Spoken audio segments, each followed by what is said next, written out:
Happy Resurrection Sunday 3-3. I wanted to get the opportunity to share with you a devotional thought from John chapter 20.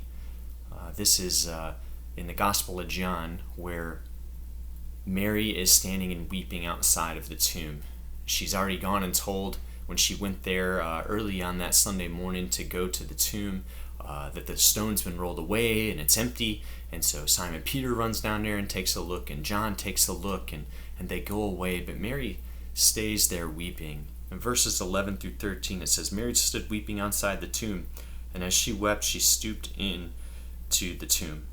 And she saw two angels in white sitting there where the body of Jesus had been laid, one at his head and one at the feet. And they said to her, Woman, why are you weeping? And she said to them, They have taken away my Lord, and I do not know where they have laid him. Do you see the love that she had for Jesus Christ here? She's distraught. And the they she's probably talking about could have been the scribes and the Pharisees who absolutely hated Jesus. But it reminded me of a question that a pastor once asked, and I think it's one that we should be asking ourselves this morning. Would you want to go to heaven if God wasn't there? Would you want to be there if you could have every recreation you could ever imagine, every enjoyment, all the friends, all the comforts and riches, but no Jesus? Because for Mary, the answer would have been no. And I believe for believers who have experienced Jesus Christ for themselves, the answer has to be no. But if you're in that boat where you'd say, yeah, I'd take heaven with no Jesus, I ask you to think, do you really know him? Because if we enjoy the things of this world and the comforts here more than him, it could be that we haven't experienced the real Jesus, or we may have something counterfeit.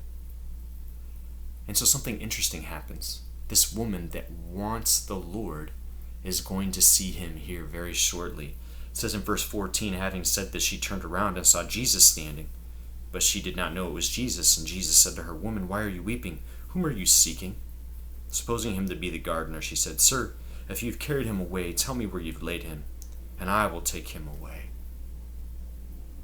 Look at the friendship here. Whom are you seeking? Is what Jesus asks her. Now he's standing right in front of her. But it is important for us to know that we want the Lord.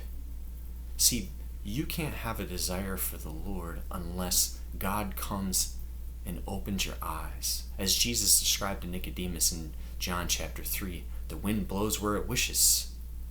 You don't know where it's going, and so it is with everyone who's born of the Spirit.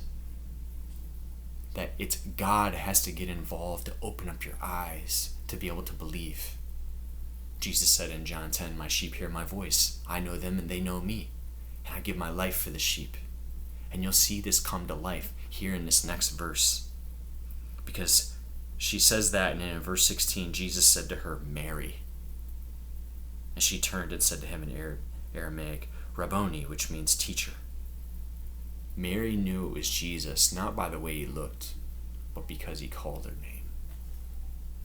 Has the Lord ever called your name? Has he ever called to you and said, Come follow me? Let me rescue you. Let me give you the victory. Let me give you a new life as you follow me. John 17:3, Jesus says, This is eternal life, that they know you, Father, and Jesus Christ whom you have sent. Is that what your life's all about? Knowing the Lord in every day, in every situation, in greater and greater fullness? That's the hope of Easter. That's the gospel, is that we get to have God, that he is the treasure of life. And look at how Mary reacts. It said, Jesus says to her, verse 17, Do not cling to me, for I have not yet ascended to the Father, but go to my brothers and say to them, I am ascending to my Father and your Father, to my God and your God. Verse 18, Mary Magdalene went and announced to the disciples, I've seen the Lord, and that he had said these things to her.